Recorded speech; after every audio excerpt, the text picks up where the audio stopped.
What's up, y'all, man? I'm Tosin, aka the .com Don, aka Toe, aka Take Over Everything, aka the Drunk Center, aka Mr. Don't give a fuck about what you feel, aka what Trey told me was the internet asshole. So, welcome to my story. So, in a simple situation, I grew up in 2-3. I went to elementary in 2-3. My parents got better jobs and we moved to a better neighborhood. But I was still bused back to the east side at the time. So I went to Keelan, I went to LJ. So when I grew up, white people didn't like me because I was black. And then when I was bused back, black people didn't like me because they thought I was white because I spoke with proper grammar. So I went through that for mostly junior high and high school, and that's where we are. I play basketball like every other nigga, you know what I'm saying? That's just what you think you're supposed to do. I did well. I got scholarships and shit, and I didn't take any of them. I just went to college. It's going to turn into how I became a graphic designer. So I can tell you about I used to cut out, I used to have magazine subscriptions, and I used to cut out the pictures and then create environments on poster boards. So like every time we used to go to HEB, I would ask my dad for another poster board so I can create a new thing. So I used to have like Michael Jordan on, like, you know, you can fold like the paper to make it like a spring. So I would have like Michael Jordan on the spring and then like have the world around him and all that shit. So like that's how I started. It was just having pictures. Essentially what you do with Photoshop is cut people out and place people, and I was doing that at like 9 or 10. Yeah. Like every other nigga, I wanted to play basketball. Wow, man. Life in the fast lane. You know what I'm talking about? Tosin, yeah, it goes down. Me and Tosin, life in the fast lane. Check that out. You know what I'm talking about? I know you're going to love that because it's nobody fire. Like I said, unliked, hustle. Like I was the guy that if you needed something, I could find it. You know, everybody in high school goes through the situation where you gotta have the flyest clothes and the current shit. So when we were kids, Solo Serve, TJ Maxx, you gotta learn how to iron your irregular jabots. You know what I'm saying? So I figured that shit out. But what I used to do is I used to sell jewelry in school, Dooney and Burks. I used to just sell shit. You know what I'm saying? Everything that everybody wanted in school. Like I had, my allowances, whatever, but that was basically just to cover food at school. But nigga had aspirations more. You know what I'm saying? So I started selling stereos and backpacks and purses and jewelry. And so if you ever seen a nugget herringbone, I created that shit. It's a nugget herringbone. I just came from the flea market and there was a bitch that didn't even know what a fucking herringbone was. I educated her on that. But yeah, nugget herringbones. If you ever bought one from me, I'm sorry that your registered neck is green.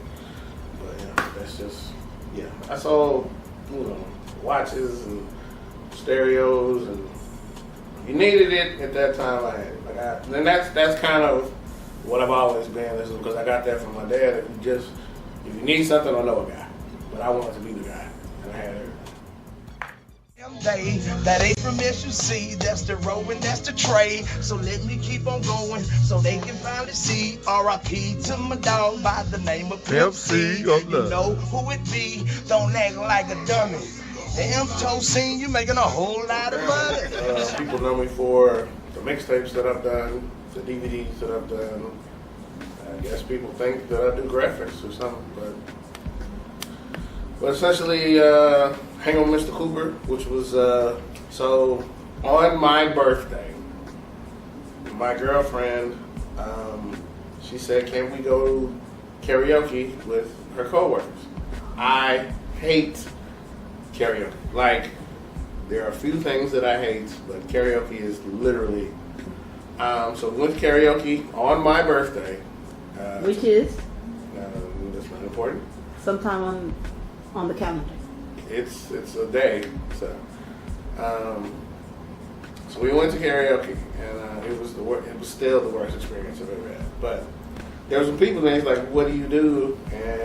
And one dude just said something about Chameleonaire, and I said, "Do you know the mixtape Hang with Mr. Cooper?" And he said, "Yeah, I love that. I got it in the car right now." He said, "Do you know the other guy that's a part of that?" He's like, "Yeah, it's Tosin." He's like, "Well, his name is Tosin, and that's me." The world is it's not ready for weird names, but that's why I use Tosin as the thing. It's when people say like, "Do you know Tosin?" and there's not another like, "Do you know Kevin?" It's not a thing. And if you know Tosin, that's that. I'm happy about that. It was as a kid, it was a difficult thing. Basically, every day attendance, first day of school, bitches don't ever say your goddamn name right. So I mean, it is what it is. But I don't follow the lead. You know what I'm saying? What I've done on Instagram is I've stopped following people I know, and I've started following people that I'm interested in. I've come to a point in my life to where I need to be inspired. Like people look to me and they think I've done a lot of shit, and I feel like I've done nothing. You know what I'm saying? I feel like I've literally just been walking through. Like when you invited me for this shit, like I didn't understand it because I feel like I haven't done anything. You know what I'm saying? Like I just been going. You know what I'm saying? I just been going. Like the things that I've done, people are like they're amazed by it and how did you do it, and just that's my point. Is it's like I just did it. You know what I'm saying? Like it wasn't. I never thought that I would do a mixtape with a Grammy winner or that type of shit. You know what I'm saying? It was just being. You know what I'm saying? I was just living life. You know what I'm saying? And I feel like people like, what is the easiest way to do this? Like people want me to talk to kids, and I definitely don't want to do that. So I have a barber, and she's been my barber for 13 years. I've known her. I knew her before high school, before I left and went to New Orleans and came back. So her son, I've seen him grow up. And I've been introducing him to white things. And I told him, I said, I want to take you to the weirdest shit that I can. So we went to a car ballerina. Basically, cars driving around and, you know, in order and with the lights and they flicker. It was an amazing thing, and it was literally the most culture he had ever seen. And for me, I mean, other than the Nutcracker that we do in high school or elementary or whatever, to me it was fucking amazing. And I was happy that I was able to show him something. You know, I didn't know what I was doing. I mean, but that's what my goal is now, is to take this gentrification shit and then experience it. See what white people are out here doing. Why are white people living their best life? Why can't I live my life, my best life? So my parents moved recently. They moved to Manor, like how niggas have to, because we can't afford to live anywhere else.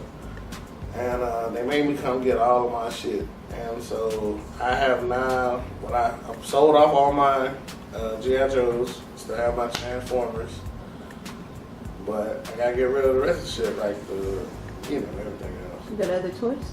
I have several other toys that are very valuable. Please do not get rid of them. I'm ready for it. I have all the Transformers. If anybody's interested in Transformers, I have a Mega Supreme. None of it's in any boxes. All of it's been played. Every day I wake up and I feel like I want to get a regular job. Every day. And then every day I wake up and then there's a PayPal notification. All right, when did you ever work for someone else? I've had 2 jobs. Got fired from one, and I got relegated from the other one. What were they? So I used to work for a black investment firm where everybody else in the firm did something else. So like the lady I was under, she used to sell houses and shit, and they wanted me to do stuff. But they knew I was pretty good at the web shit, so they wanted me to design their website. And I told them that's a different price for me here answering. But the only reason I got the job is because my homeboy and his wife, they were going back to D.C., so I was taking her job as a receptionist. So if you know Toad, you know Toad's not very good at answering phones. So, but nobody ever called over there. But it was just, what happened was I didn't come in one day, and a lady said you could stay out, and then I lost the job. And I was not upset about that. But then the other job I had here in Austin, they automated it. So basically whatever I was doing, they just had a computer do it. And yeah. I mean, the problem with the job that I had here in Austin is I was making $11 an hour, and I was working there for 4 hours, and then I would go home and do a flyer, and I would make twice that much in less than an hour. So I didn't care about that shit. It was always difficult for me to work for people. I've only had 5 jobs. Why is it so difficult? It takes a long time to make money, and I don't need a long time to make the goddamn money. I feel like if you are a person that they want to come to that needs you to do something, then you can charge them for that money. $11, $12, like, I mean, even as a high school student, I was making $12 an hour. In 96, that's a lot of goddamn money. But now, like, everything that I do, it takes time. Like, I tell people all the time, like, you fuck with another nigga, but what you gonna have to do is you gonna have to spend that money to come fuck with me and fix it. Because you want to be cheap about it, now you're gonna pay all of the money. All of the money. Because I'm going to get all of the money. You used to get it from me, and it was fine. Now you're gonna learn. I tell everybody that hip hop is an internship. Hip hop is the greatest thing that ever happened to any person, because you love hip hop, you love fucking hip hop, and you can do all the aspects. You want to rap, you want to do all of this shit, but then you learn about the nigga that masters the record, or you learn about the nigga that records the record, or you learn the niggas that DJ the record, or you learn about all the aspects. There's so many aspects of hip hop. There's ancillary things that make more money than the person that gives a shit about hip hop. And once you learn that, then you get excited about how you can make money. Because hip hop is great. Everybody does it. But you know what everybody has to do? There has to be a cover for it. There has to be a mastering for it. There has to be a recording of it. So instead of being in front of the goddamn microphone, you can be behind the microphone. Once you learn that, that's when you learn that you can make more money. I mean, every artist has to spend. They just have to spend money. Yeah, when I'm sober or whatever, I don't want to talk to people. I don't even want to be outside. I don't want to do nothing. But like when I'm drunk, then I want to talk to everybody. I want to do these interviews, and I allow my life to be something, because like nobody. So it's like that's why you can't find me on the internet. You know what I'm saying? Like, you are elusive. Very much so. You're an enigma. I try to keep it that way. You know what I'm saying? Like, but that's my cousin was murdered recently, and I'm glad they couldn't find everything about him. Yeah. I mean, he was a great person, but you know how like you want privacy though. All they want to take is whatever they find. You know what I'm saying? And I knew if they knew his nickname, then they would find whatever he was just doing on Instagram, trying to holler at hoes. What niggas supposed to do? But I don't want that on the internet. You know what I'm saying? I don't want that on the news and shit like that. But that's what you have to figure out is how you want to display yourself. I'm literally not famous, but any person that gives a shit about me, I try to, whatever they want. Like, even a nigga, like there's a nigga that bought a bootleg version of my DVD and I gave him a working DVD, you know what I'm saying? Like, but let me get this straight. He buys a bootleg, it doesn't work. if he bought a bootleg from a gas station, he emailed me and said, yo, your DVD doesn't work. I said, where did you buy it from? He said, I bought it from a gas station. I said, I don't sell my shit to gas stations. Yeah. You bought a bootleg, that's why it doesn't work. But send me your address and I will give you a working version. And the gall. The gall to... You don't see that black and white cover with the lines all over? The reason is like, Bruh. it's like going to a movie, like buying a movie from a booster, That- and they're like, no. hey, I didn't get to see the end of the movie, and then emailing the people that made the movie. Paramount. Yeah. Yo. Hey, I didn't So get to what see the end happened of to the movie. Tony Stark, yo? Yeah, send me the end of the movie. That's the type of shit I have to go through. I saw it, I did it, people responded to it, and then I kept doing it. So, I used to do this whole thing where I used to go to, I would do the flyer for the event, and then I would show it for the event, and then I would enjoy the event, and they would pay me at the end of the night. Wow. You know, it only took one time for them not being able to pay me, and I learned that lesson. So, yeah. No, that's not a thing anymore.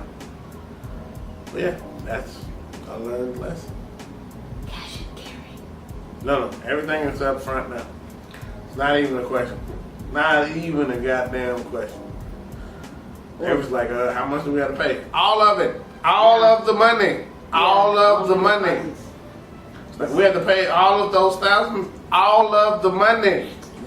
Like, if they can't hear me on camera, all of the money. That's where hurry up and buy came from. No fronts. No negotiations. Hurry up and buy. Hurry up and buy. And I respect all of that because it is literally, That's it. don't waste my time with, and like, see, hurry up and buy is like, they were talking some little bit. No. Hurry up and buy. Let's wrap this shit up.